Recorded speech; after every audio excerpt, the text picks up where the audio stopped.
Class 12 history का एक practice set लेकर उपस्थित है जो आप लोग को एग्जाम के लिए VVI इम्पोर्टेंट होने वाला है। तो इस वीडियो को आप लोग को अच्छी तरह से देखना है और आपको ऑनलाइनर ये क्वेश्चन कराया जा रहा है ताकि आप लोग कम समय में ज़्यादा क्वेश्चन को आप लोग याद कर सके और अपना अच्छा नंबर ला सके। तो शुरू है आज का वीडियो। तो पहला क्वेश्चन आप लोग के बीच है, बौद्ध और जैन ग्रंथों में महाजनपदों की संख्या कितनी थी? बौद्ध और जैन ग्रंथों में महाजनपदों की संख्या कितनी थी? तो देखिए उत्तर आवे तो कमेंट बॉक्स में आप लोग को कमेंट करते रहना है। देखिए दोनों ग्रंथों में महाजनपदों की संख्या 16 है। प्राचीन बौद्ध ग्रंथ अंगुत्तर निकाय और जैन ग्रंथ भागवती सूत्र में 6ठी शताब्दी ईसा पूर्व के 16 बड़े राज्यों का उल्लेख मिलता है जिन्हें महाजनपद कहा जाता था। इसमें मगध सबसे शक्तिशाली था। मौर्य साम्राज्य का संस्थापक कौन था? मौर्य साम्राज्य का संस्थापक कौन था? उत्तर होगा चंद्रगुप्त मौर्य मौर्य साम्राज्य का संस्थापक था। तो मौर्य जो है वो 321-23 ईसा पूर्व के आसपास अपने गुरु चाणक्य की सहायता से नंद वंश के अंतिम शासक घनानंद को पराजित करके मौर्य साम्राज्य की स्थापना की थी। धम्म महमद का क्या कार्य था? धम्म महमद का क्या कार्य था? तो धम्म का प्रचार करना धम्म महमद का कार्य था। सम्राट अशोक ने अपने साम्राज्य में नैतिक मूल्यों और धम्म के सिद्धांतों के प्रचार प्रसार करने तथा समाज में सद्भाव बनाए रखने के लिए विशेष अधिकारियों की नियुक्ति की थी जिन्हें धम्म महमद कहा जाता था। नेक्स्ट क्वेश्चन, हरिसेन ने प्रयाग प्रशस्ति अभिलेख में किस शासक की प्रशंसा की है? प्रयाग प्रशस्ति में किस शासक की प्रशंसा की है? उत्तर समुद्रगुप्त की प्रयाग प्रशस्ति में प्रशंसा की है। हरिसेन गुप्त सम्राट समुद्रगुप्त की राजकवि और मंत्री थे। उन्होंने संस्कृत भाषा में प्रयाग प्रशस्ति इलाहाबाद स्तंभ लेख की रचना की है जिसमें समुद्रगुप्त के विजयों और उनके उपलब्धियों का सुंदर वर्णन है। गौतमीपुत्र सातकर्णी का संबंध किस राजवंश से था? गौतमीपुत्र सातकर्णी का संबंध किस राजवंश से था? तो देखिए सातकर्णी का संबंध सातवाहन वंश से था और गौतमीपुत्र सातकर्णी सातवाहन वंश के सबसे महान और शक्तिशाली राजा थे। उन्होंने सातवाहन साम्राज्य की प्रतिष्ठा और पुनर्जीवित किया और शकों को पराजित भी किया था। शिल्प उत्पादकों और व्यापारियों के संघ को क्या कहा जाता था? शिल्प उत्पादकों और व्यापारियों के संघ को क्या कहा जाता था? उत्तर श्रेणी।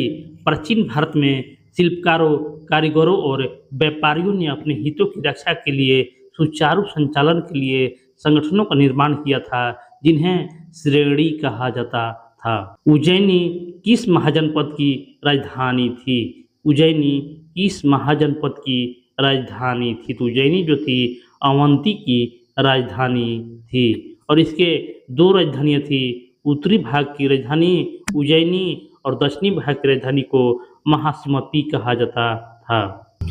कुषाण शासक ने अपने नाम के आगे कौन सी उपाधि लगाते थे? कुषाण शासक अपने नाम के आगे कौन सी उपाधि लगाते? कुषाण शासक जो हैं अपने नाम के आगे देवपुत्र की उपाधि लगाते थे। चीनी शासकों से प्रेरित होकर कुषाण राजाओं ने अपने स्वयं को देवताओं के समान सिद्ध करने के लिए देवपुत्र जैसे विशाल उपाधियां धारण की थी। सुदर्शन झील का जीर्णोद्धार करने वाला शक राजा रुद्रदामन किस काल से था? रुद्रदामन किस काल से था? तो रुद्रदामन जो है वो 2री शताब्दी से था। जूनागढ़ अभिलेख से पता चलता है कि शक शासक रुद्रदामन प्रथम जो था जिनकी काल 2री शताब्दी ईसा पूर्व लगभग 150 ईस्वी था ने गुजरात में स्थित ऐतिहासिक सुदर्शन झील का पुनर्निर्माण अपने निजी खर्चों से करवाया था। 5वीं सदी का मंदसौर अभिलेख जिसमें रेशम के बुनकरों की एक श्रेणी का उल्लेख है कहाँ मिला है। 5वीं सदी का मंदसौर अभिलेख जिसमें रेशम के बुनकरों की एक श्रेणी मिली है वह मध्य प्रदेश से मिली है। मंदसौर अभिलेख मध्य प्रदेश में स्थित है। यह गुप्तों का काल का है और यह भी पता चलता है कि रेशम बुनकरों की एक श्रेणी आकर मंदसौर में बस गई थी और उन्हें वहां पर एक सूर्य मंदिर का भी निर्माण करवाया था। जीतल किस धातु का सिक्का था? जीतल किस धातु का सिक्का था? तो जीतल जो था वो तांबा का सिक्का था और यह मध्यकाल विशेषकर दिल्ली सल्तनत के समय इल्तुतमिश के काल में जीतल तांबे का सिक्का हुआ करता था, जबकि टका चांदी के सिक्का था। यह मौर्य या गुप्त काल की काकड़ी और मासक की तरह तांबे का ही प्रतिनिधित्व करता है। मौर्य काल में न्यायिक अधिकारी कौन होता था? मौर्य काल में न्यायिक अधिकारी कौन होता था? तो मौर्य काल में न्यायिक अधिकारी राजुक होता था।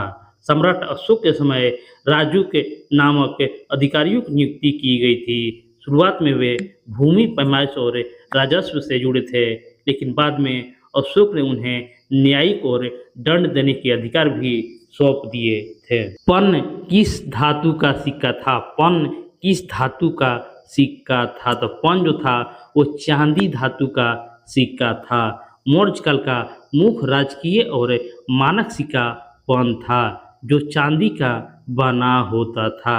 इस पर विभिन्न प्रकार के चिन्ह अंकित होते थे जिन्हें आहत सिक्के भी कहा जाता है। बीना बजाते हुए सिक्के किसने जारी किए थे? बीना बजाते हुए सिक्के किसने जारी किए थे? तो गुप्त राजा समुद्रगुप्त ने बीना बजाते हुए सिक्के जारी किए थे। इससे उनके संगीत प्रेमी और कला अनुरागी होने का प्रमाण मिलता है।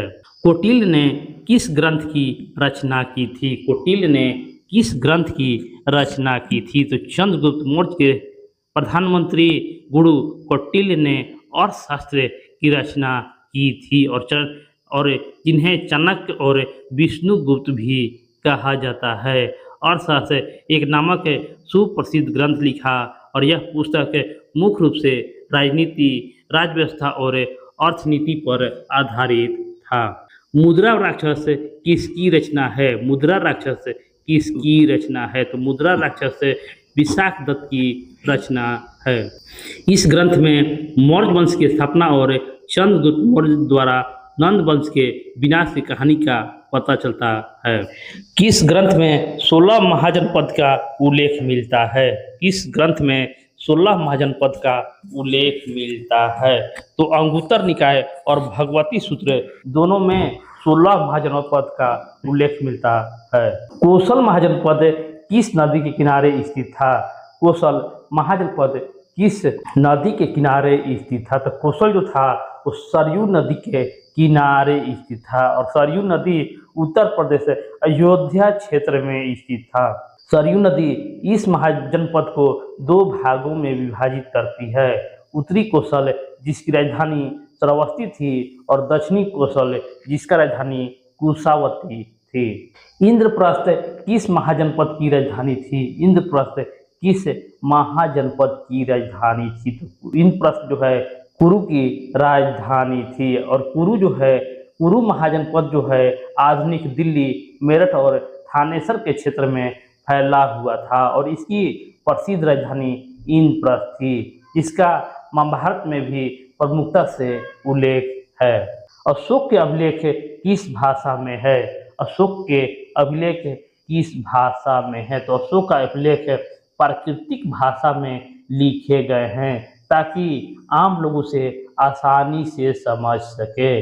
लिपि के तौर पर अधिकांश ब्राह्मी और खरोष्टी लिपियों का भी उपयोग हुआ है। कलिंग युद्ध कब हुआ? कलिंग युद्ध कब हुआ था? तो 261 ईसा पूर्व में कलिंग युद्ध सम्राट अशोक ने अपने राज्याभिषेक के 8वें वर्ष यानी 261 ईसा पूर्व में कलिंग आज के उड़ीसा पर आक्रमण किया था और इस भीषण युद्ध के नरसंहार को देखकर अशोक को हृदय परिवर्तित हो गया था और उन्हें बौद्ध धर्म अपना लिया था। तो कलिंग युद्ध जो है 261 ईसा पूर्व में हुआ था। बख्तियार खिलजी कौन था? बख्तियार खिलजी कौन था? तो कुतुबुद्दीन ऐबक का सैन्य कमांडर या सेनापति कुतुब बख्तियार खिलजी था, जिसने 12वीं सदी के अंत में बिहार और बंगाल पर आक्रमण किया और नालंदा एवं विक्रमशिला विश्वविद्यालय को नष्ट कर दिया था। अशोक का संबंध किस वंश से था? अशोक का संबंध किस वंश से था? तो अशोक का संबंध जो है मौर्य वंश से था। सम्राट अशोक मौर्य वंश के तीसरे और सबसे प्रतापी राजा थे। वे चंद्रगुप्त मौर्य के पुत्र और बिंदुसार के पुत्र थे। मेगास्थनीज भारत में किसके दरबार में आया था? मेगास्थनीज भारत में किसके दरबार में आया था? तो मेगास्थनीज चंद्रगुप्त मौर्य के दरबार में आया था। और मेगास्थनीज जो है यूनानी शासक सेल्यूकस निकेटर का राजदूत था, जो चंद्रगुप्त मौर्य को पाटलिपुत्र स्थित दरबार में आया था और भारत के अनुभवों पर उसने इंडिका नामक प्रसिद्ध पुस्तक भी लिखी थी। किस शासक को प्रियदर्शी भी कहा गया है? किस शासक को प्रियदर्शी भी कहा जाता है? तो मौर्य सम्राट अशोक के अभिलेखों में उन्हें अक्सर देवान प्रिय यानी देवताओं का प्रिय या प्रियदर्शी नाम से संबोधित किया गया है, इसलिए अशोक का नाम प्रियदर्शी भी कहा गया है। प्राचीन भारत में धर्म प्रचार की शुरुआत किस शासक ने की थी? प्राचीन भारत में धर्म प्रचार की शुरुआत किस शासक ने की थी? तो अशोक ने भारत में धर्म प्रचार प्रसार की शुरुआत किया था और उसने कलिंग युद्ध के बाद अशोक ने भेरी घोष को त्याग कर धम्म घोष को अपनाया था और न केवल भारत में बल्कि विदेशों जैसे श्रीलंका, सीरिया, मिस्र में भी धर्म प्रचारकों को भेजा था। मगध साम्राज्य की स्थापना किसने की थी? मगध साम्राज्य की स्थापना किसने की थी? तो मगध साम्राज्य की स्थापना बिंबिसार के द्वारा किया गया था और वास्तव में ऐतिहासिक रूप से मगध साम्राज्य का एक शक्तिशाली राज्य के रूप में स्थापित करने का श्रेय हर्यक वंश के राजा बिंबिसार को जाता है, जो महाभारत के अनुसार इसकी शुरुआत बृहदर्थ और जरासंध ने की थी। चंद्रगुप्त मौर्य का शासनकाल क्या था? चंद्रगुप्त मौर्य का शासनकाल क्या था? तो 323 से 298 ईस्वी पूर्व तक चंद्रगुप्त मौर्य का शासनकाल था और नंद वंश के अंत करके यह चंद्रगुप्त मौर्य ने सत्ता को संभाली थी और 298 ईसा पूर्व तक शासन किया था और जिसके बाद जैन मुनि भद्रबाहु के साथ श्रवणबेलगोला चले गए। अश्वमेध यज्ञ का आयोजन क्यों किया जाता था? अश्वमेध यज्ञ का आयोजन क्यों किया जाता था? तो शाही संप्रभुता के लिए अश्वमेध यज्ञ किया जाता था। प्राचीन काल में राजा अपने शक्ति साम्राज्य का विस्तार और शाही संप्रभुता को सिद्ध करने के लिए अश्वमेध यज्ञ करते थे, जिसमें से एक घोड़ा स्वतंत्र छोड़ा जाता था। राजतरंगिणी किसने लिखा था? राजतरंगिणी किसने लिखा था? तो राजतरंगिणी जो है कल्हण के द्वारा राजतरंगिणी को लिखा गया था और राजतरंगिणी की रचना 12वीं शताब्दी में कवि कल्हण के द्वारा संस्कृत में की गई थी और इस ग्रंथ में मुख्य रूप से कश्मीर का इतिहास ज्ञात होता है। पाटलिपुत्र का संस्थापक कौन था? पाटलिपुत्र का संस्थापक कौन था? तो पाटलिपुत्र का संस्थापक उदयन था। हर्यक वंश के शासक अजात शत्रु का पुत्र उदयन ने गंगा और सोन नदी के संगम पर पाटलिपुत्र नामक नगर की स्थापना की थी और अपनी राजधानी राजगृह से हटाकर पाटलिपुत्र स्थानांतरित किया था। समुद्रगुप्त की तुलना किससे की जाती है? समुद्रगुप्त की तुलना किससे की जाती है? तो समुद्रगुप्त की तुलना नेपोलियन से की जाती है। समुद्रगुप्त ने अपने जीवन में कभी कोई युद्ध नहीं हारा था और अपनी सैन्य कुशलताओं के कारण इतिहासकार B.A. स्मिथ उन्हें भारत का नेपोलियन कहा था। पाटलिपुत्र नगर की स्थापना किस नदी के संगम पर हुई थी? तो इसका जवाब आप लोग को कमेंट बॉक्स में कमेंट कर देना है। भारतीय इतिहास का कौन सा काल स्वर्ण युग के नाम से जाना जाता था? भारतीय इतिहास का कौन सा काल स्वर्ण युग के नाम से जाना जाता था? तो स्वर्ण युग के नाम से गुप्त काल को स्वर्ण युग के नाम से जाना जाता था, क्योंकि इस काल में कला, साहित्य, विज्ञान, गणित, स्थापत्य और ज्योतिष के क्षेत्र में अभूतपूर्व प्रगति हुई।